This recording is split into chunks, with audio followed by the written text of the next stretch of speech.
వచ్చాక రాష్ట్ర విభజన జరగబోతోంది. అప్పుడు డిసెంబర్ 9 ప్రకటన తర్వాత వీళ్ళిద్దరు కనబడింది బయట. డిసెంబర్ 9 ప్రకటనకు ముందు ఎవరు ఆనాడు నాయకత్వాలు జేఏసీలు హరీష్ రావే లీడ్ తీసుకుంది ఆ రోజున.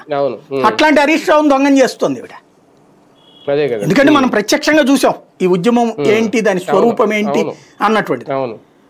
హరీష్ రావు ఆంధ్ర గురించి మాట్లాడిన మాటలు నాకు కోపం వస్తాయి, కానీ తెలంగాణ ఉద్యమకారుడిగా కరెక్ట్ అతను బాధ్యతగా మాట్లాడాడు, పనిచేసుకోండి. ఆంధ్ర గురించి ఎక్కువ మాట్లాడింది కవిత గారే అదే అనేది. అప్పుడు మరి ఇవాళ వచ్చి ఆవిడ నీతులు చెప్పడం ఏంది?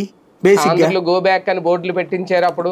నేను అనేది నువ్వెంత ఉద్యమం నువ్వు చేసింది, వాళ్ళు చేసిన ఉద్యమంలో బోర్డులు అట్టుకుని నుంచున్నావు నువ్వు, వాళ్ళు తయారు చేసిన బోర్డులు అట్టుకుని నుంచున్న ఉద్యమే నీ స్థాయి.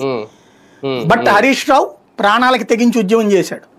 అసెంబ్లీ పైకి పరుగులు పెట్టిన ఉద్యమం చల్లబడుతున్న ప్రతిసారి పరుగులు పెట్టించినోడు హరీష్ రావు. ఉద్యమం చల్లబడుతున్న ప్రతిసారి కేసీఆర్నే పక్కన పెట్టినటువంటి ఏది సాగరహారం గుర్తుంది కదా, కేసీఆర్ని కూడా పక్కన పెట్టారు ఆ రోజున. జనం స్వచ్ఛందంగా వచ్చారు ఆ రోజున. హుస్సేన్ సాగర్ అవన్నీ నిండిపోయింది గుర్తుంది కదా, నెక్లెస్ రోడ్. ఆ రోజున కేసీఆర్ని కూడా తరిమేశారు జనం వద్దని, మిలియన్ మార్చ్. వాటిట్లో హరీష్ రావు లాంటి వాళ్ళని అభినందించారు, అంగీకరించారు పబ్లిక్. కాబట్టి హరీష్ రావు ఉద్యమ ప్రస్థానాన్ని తక్కువ చేసి చూపించడం అనేది కవిత అపరిపక్వ ధోరణి కాదు, అహంకార ధోరణి.